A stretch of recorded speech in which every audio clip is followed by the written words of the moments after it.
Okay, so let's start to talk about Europe's history and influence that happens, we could say, starting with the Vikings, but more of what we presently know of the European colonies that actually sent a lot of people from Europe to start a new life in a new land. Now, it was known by the early explorers that came to America, and they learned about a government form of the indigenous peoples. And this was a form of government that didn't have a king. And this information got back to Europe is, hey, there's a country over there across the sea that it doesn't have kings. And this was kind of scary to the kings of Europe. How can you how can you have a society without a king? I mean, the king gets his power from God, and who can run things, and how does this happen that people can live without a king? Well, they live very well without a king, and in fact, uh, their leaders were called a presider, which we get our president from. So the form of government that America eventually takes a hold of actually has its roots in America for tens of thousands of years. Now, um, the people of the tribe had a right. They had rights. Um, they could vote. They voted for their leadership, for their presider. And women had substantial power in those societies. They could remove the presider if he wasn't uh, performing the duties to protect the people. If he was about himself and got power crazy, he'd be removed. And women had the power to do that. So early tribal life in America was very different from Europe, and it was used as a model for the future, for creating parts of the American Constitution. The Bill of Rights is directly connected to that form of government. Okay, so Chris and his boys come for Spain. They never really touch uh, proper American soil. They ended up in some islands in the Caribbean. Um, and shortly thereafter, other European explorers come. And this was truly for money. To find riches, it could be anything from gold to lumber to fur trading. Each European country kind of had its own financial and economic reasons for coming to the New World. And they brought people, a lot of people, to set up these colonies and early established cities and trading posts. And the three major powers in Europe that influenced the colonial period were England, France, and Spain. Spain really being the first to explore this so-called New World, which was a very old world, and setting up their colonies in places like Florida, Mexico, Central and South America, and parts of the coast of California. So Spain was really the first to come here. And of course, they brought their musical influence um, at that time, which is still uh, felt today and is very much a part of America's modern music today, is what's called the Latin influence. Now, another European power that established settlements here in the United States was France, and they were they kind of intermarried with the indigenous peoples and set up kind of corporate partnerships with the Native Americans of the day. Um, they, of course, brought their musical influence, which transcends today into a genre called Cajun music. And Cajun music has its roots in the southern part of the United States in a place called New Orleans, which is the birthplace of America's most known uh, owned musical genre called jazz. And then the third major European power that came to settle in the United States were the British. And if you look at the map, you can actually see the British colonies were the smallest of the three major powers. Now, but they eventually, through something called, well, it was called the Queen Anne's War or the Hundred Years' War. It was being fought in Europe.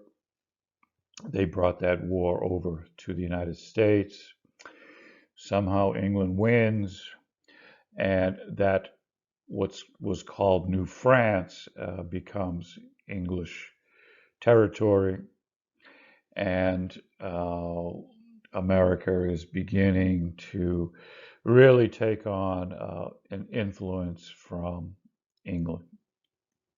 Now, what else is known is that these are the three major European powers, but Sweden had a little settlement. Um, Finland had a little settlement. The Dutch had a very influential settlement in what's called New York City today. It was called New Amsterdam. And way up northwest in Alaska, Russia had established colonies as well. Now, all of them brought their music, and it takes time, but there is still influences today from all of these different European countries and the music that they brought together. And it's kind of a mix mash of all of these put together that eventually gives us our modern music of today. So let's move on to the next slide from here.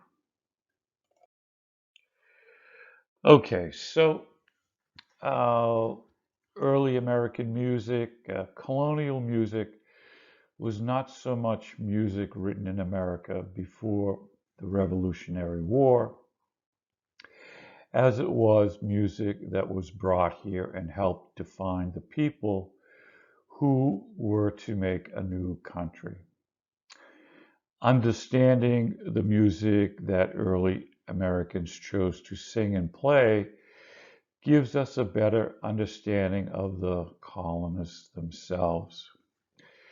Their music included ballads, which is kind of a story song, um, dance tunes, folk music, early, especially the British folk music from different parts of Great Britain came to the United States, and some of the words were just changed to fit an American taste.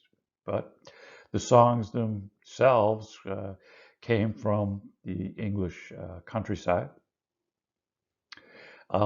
Parodies, America became very much using the songs of Europe and then kind of making fun of them. Uh, Comic operas and arias would be performed for the wealthy um, eventually during the colonial period. Um, Drumming songs, which were pretty much militarily influenced marching tunes. Um, Psalms are religious songs from the Christian faith. Minuets were direct influence of France in their music, kind of a high-end classical music that was brought here, and a dance that kind of accompanies it, sonatas. Such music came mostly from England, Scotland, Ireland. There is a German influence, Italian, France, and Africa. And it was played on whatever instruments were handy, almost all of them being imported from Europe. Um, in early America, a wonderful variety of types and styles of music emerged, expressing a full spectrum of colonial life. And it is clear our ancestors were musically dependent upon Great Britain, Europe, and Africa for the most part. Uniquely American developments were already felt before 1776. So we're going to talk about the first truly American song that was written just a little bit before the Revolution on our next slide. Okay, so colonial music involved both written and oral process. Many people knew a large body of tunes by ear, and we frequently find new sets of words composed to fit those older tunes. As we talked about before, um, songs that came from England, Ireland, Scotland contained words about Europe, but when they got here to America, the words were changed to kind of fit the new colonial life here in America. Single songs served a variety of functions. For example, the song Over the Hills and Far Away, which we'll show you in just a minute, was a theater song. It was also a recruitment song to get young men to fight for whomever. In the early part, it was for the British, and later it was for the Americans. It could be turned into a dance kind of tune or a kind of military march. The popularity of specific pieces of music varied over time and by region, depending upon the flow of fashion and backgrounds of people living in certain areas. So here again, we have this regional influence on music, really dependent upon the European power that influenced that geographic area. Some instruments and types of music were more appropriate to different social classes. If you were wealthy, you listened to your own kind of musical. If you were a common working person, you listened to a different kind of music. And and again, depending on your ethnic background, let's not forget a big influence of early American music came from Africa during the slave trade. So all of these things kind of influence America in the long story, and we're getting there. So take a listen to this particular song here called Over the Hills and Far Away, a traditional English song that becomes uniquely American over time. And you can find that in the description box below and in the email that accompanies this lesson. Okay, we'll move on to the next slide from here.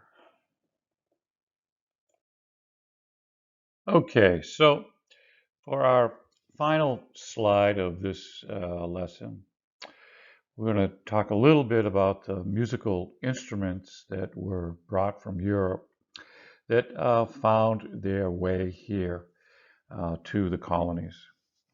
So most instruments that we have today were around by the Revolutionary time.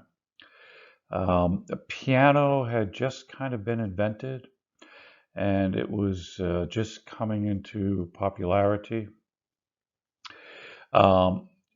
Violins were by far the most popular musical instrument. Men of all different classes, from Thomas Jefferson to indentured servants and to enslaved people, played violins or fiddles. The prices varied from very inexpensive to very expensive. And there is little doubt that violins were imported into the United States in great numbers. Second in popularity to violins were flutes of many different kinds, also played for the most part by men. So what did women play? A very tight self-regulation of activity in the name of maintaining reputation, limited musical options for women. Many wealthy women played a harpsichord, which you can see on our picture here. It's kind of piano-like. This was performed for family and friends, and this was the instrument of choice for women during the day. Other instruments during the day is something called the English guitar. It's sort of similar to The Viking stringed instrument that we saw earlier, although built a little bit higher and had a couple more hundred years to develop. And that eventually turns into the guitar that we now know today. It was 10 strings and a version of a Renaissance, what's called a cittern. So that's basically our lesson for today.